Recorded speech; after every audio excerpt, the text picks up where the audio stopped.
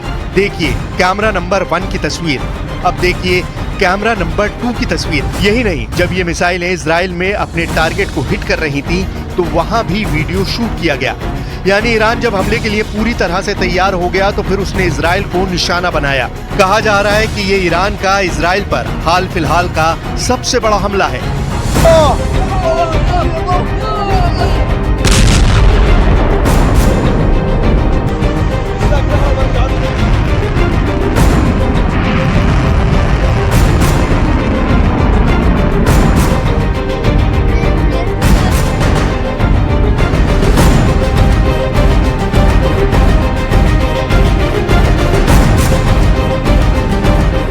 Iran की तरफ से अब तक सिर्फ धमकी दी जा रही थी, लेकिन ईरान ने अब वो कर दिया जिससे वर्ल्ड वॉर 3 की आशंका एक बार फिर बढ़ गई है। वॉर एक्सपर्ट से लेकर तमाम देशों की टॉप लीडरशिप वर्ल्ड वॉर की आशंका से थर्रा गई है और जो रिपोर्ट्स आ रही हैं वो और भी डराने वाली हैं। वर्ल्ड मीडिया के मुताबिक अभी ईरान ने जो 200 मिसाइलों के साथ इजराइल पर हमला किया है वो तो सिर्फ ट्रेलर था। ईरान अभी अपनी मिसाइलों की एक्यूरेसी चेक कर रहा था।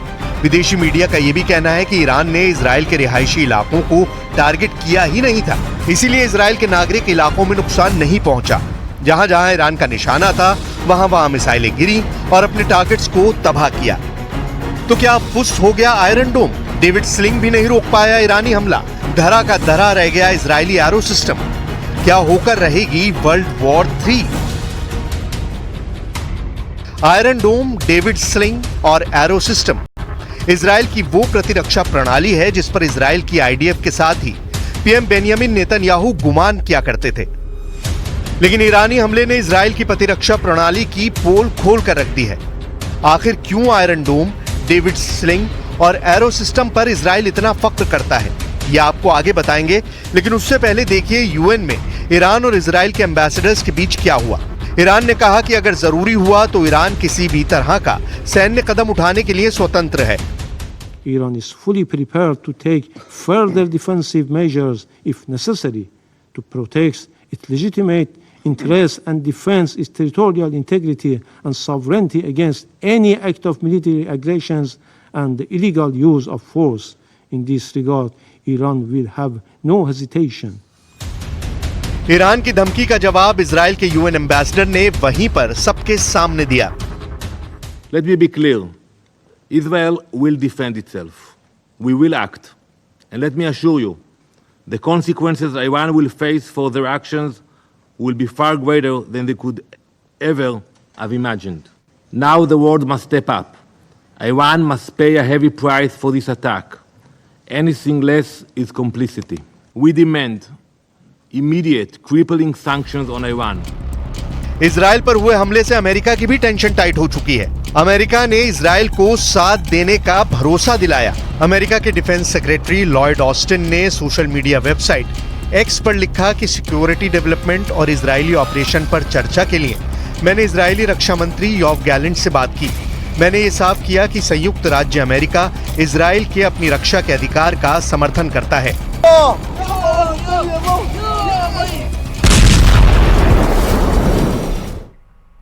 इजराइल ने साफ कर दिया है कि वो ईरान से मिसाइल हमले का हिसाब चुकता करेगा। यूएन में इजराइल और ईरान के प्रतिनिधियों की बहस ने भी बता दिया है कि अभी आसमान से बारूद और बरसने वाले हैं। लेकिन दूसरी तरफ जिस तरह से इस हमले में इजराइल की डिफेंस सिस्टम फेल हुई है, वो भी कई तरीके के सवाल उठा रही है।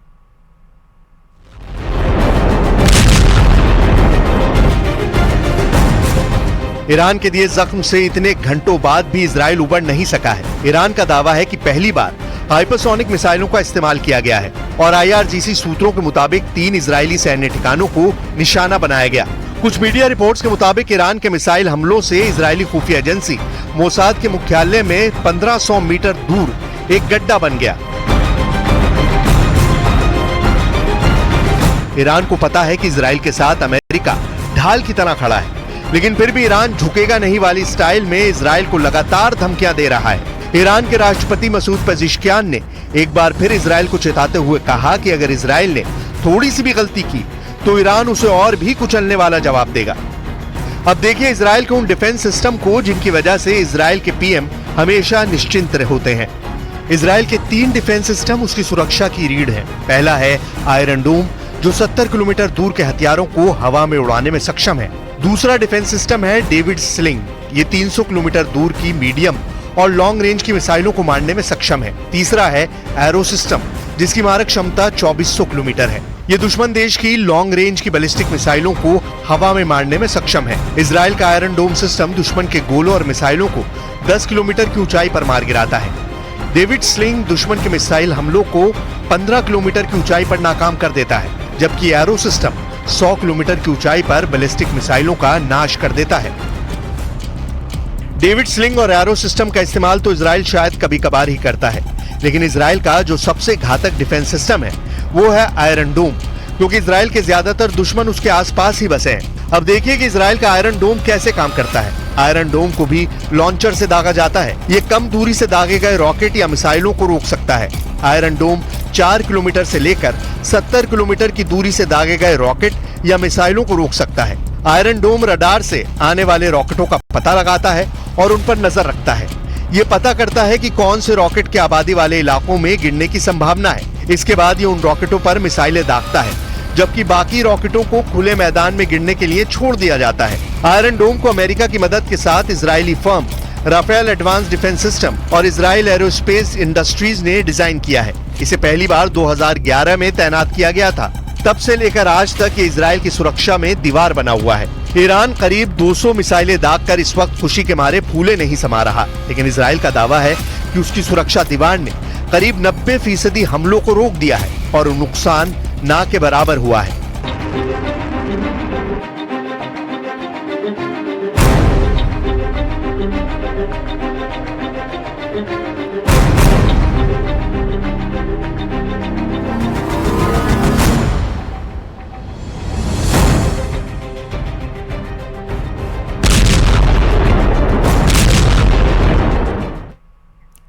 दुनिया भर की निगाहें इजराइल से, ईरान और हिजबुल्लाह से हो रही जंग पर लगी हुई हैं, लेकिन इस बीच रूस के राष्ट्रपति पुतिन ने ऐसा धमाका किया कि जेलेंस्की के साथ साथ नेटो के 32 देशों की हालत खराब हो गई। रूसी सेना ने यूक्रेन पर इतने भीषण बम दागे कि यूक्रेन के सैनिक भाप बनकर उड़ गए हैं।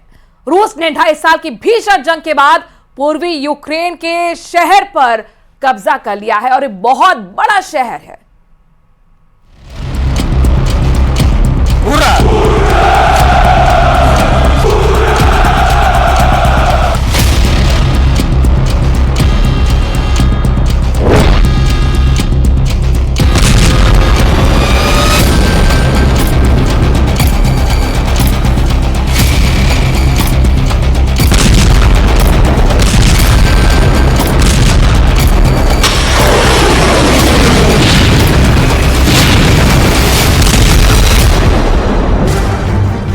जीत लिया वूलेदर, पुतिन ने जीता पूर्वी यूक्रेन।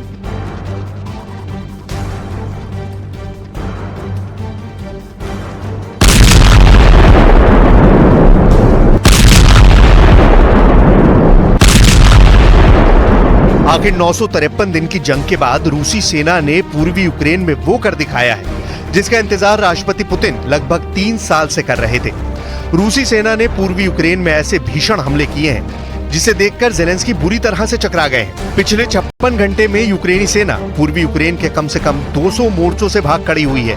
रूसी सेना ने टैंक, तोप, बैलिस्टिक मिसाइल और ईरानी ड्रोन से चौतरफा हमले पूर्वी यूक्रेन पर किए हैं। इधर राष्ट्रपति जेलेंस्की को यूक्रेनी सेना के commander in chief colonel general Oleksandr Syrskyi नक्शे पर यही नहीं समझा पा रहे हैं कि यूक्रेनी सेना पूर्वी यूक्रेन में रूसी सेना का मुकाबला क्यों नहीं कर पा रही है। पहले आप ये जान लीजिए कि 1 अक्टूबर से लेकर 3 अक्टूबर के बीच रूसी सेना ने पूर्वी यूक्रेन में क्या तबाही मचाई है।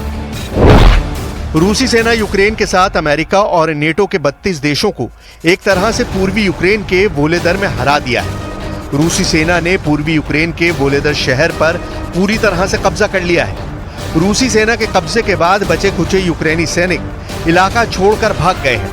तस्वीरों में साफ देखा जा सकता है कि रूसी सेना वोलेदर शहर पर रूसी झंडा तबाह इमारतों पर फहरा रही है। यूक्रेन के डोनेस्क क्षेत्र के क्षेत्रीय गवर्नर वादिम फ्लाशिकीन ने भी माना है कि रूसी सेना ने पूर्वी यूक्रेन के वोलोदर शहर पर कब्जा कर लिया है। अब तक रूसी सेना यूक्रेन के 5वें हिस्से पर कब्जा कर चुकी है, जो यूक्रेन के कुल क्षेत्रफल का लगभग 20% इलाका है। रूसी सेना अब तक लुहांस्क, डोनेस्क, ज़ापोरिज़िया, खर्सन पर कब्जा कर चुकी है। Доповіді щодо кожного з наших фронтових напрямків, наші можливості подальші і наші конкретні задачі. І дуже непроста ситуація. Все, що можна зробити протягом цієї осені, все, чого ми можемо досягти, ми маємо досягти. निगल गया यूक्रेनी सैनिक, ODAB 9000 बम का धमाका।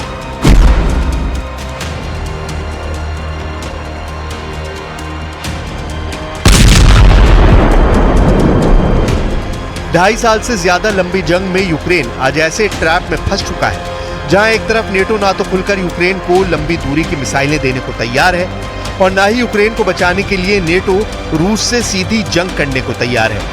ज़ेलेंस्की का यूक्रेन इस वक्त बर्बादी के उस बारूद पर बैठा है जहां सिर्फ और सिर्फ तबाही है। पिछले 48 घंटे में राष्ट्रपति पुतिन ने पूर्वी यूक्रेन में बाजी पूरी तरह से पलट कर रख दी है। ज़ेलेंस्की को भी पिछले 18 घंटों में एहसास हो चुका है कि नेटो यूक्रेन को धोखा दे रहा है। जरा देखिए ज़ेलेंस्की को ऐसा क्यों लग रहा है।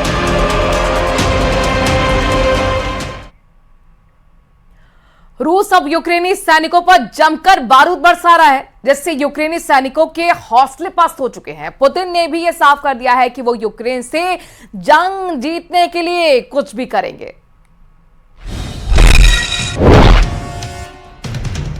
पहले आप इन 3 वीडियो की तस्वीरों को बारी बारी देखिए। पूर्वी और उत्तर पूर्वी यूक्रेन में रूसी सेना ने ऐसे भीषण बम से हमला किया है जिसके बारे में यूक्रेनी सेना ने सोचा भी नहीं था।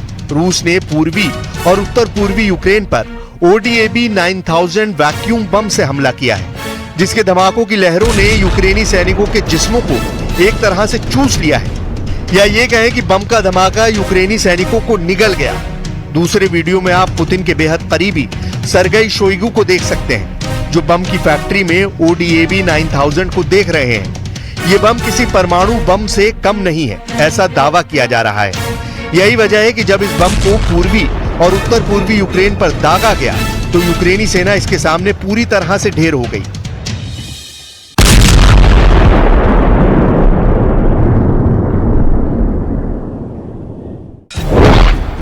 रूसी और यूक्रेनी मीडिया के दावों के मुताबिक ODAB 9000 बम से ये भीषण धमाका उत्तर पूर्वी यूक्रेन के वोवचांस्क शहर पर किया गया है। उत्तर पूर्वी खार्किव क्षेत्र के इस सीमावर्ती शहर वोवचांस्क में यूक्रेनी सेना का 60% इलाके पर कब्जा था, लेकिन रूसी सेना ने जैसे ही ODAB 9000 बम से हमला किया, यूक्रेनी सेना मोर्चा छोड़कर भाग खड़ी हुई। ODAB 9000 बम को सभी बमों का बाप माना जाता है। क्रेमलिन समर्थक सूत्रों का दावा है कि यह दुनिया के सबसे शक्तिशाली गैर परमाणु हथियारों में से एक है। उत्तर पूर्वी खार्किव ओब्लास्ट के वोवचांस्क शहर पर इस वैक्यूम बम को गिराया गया है।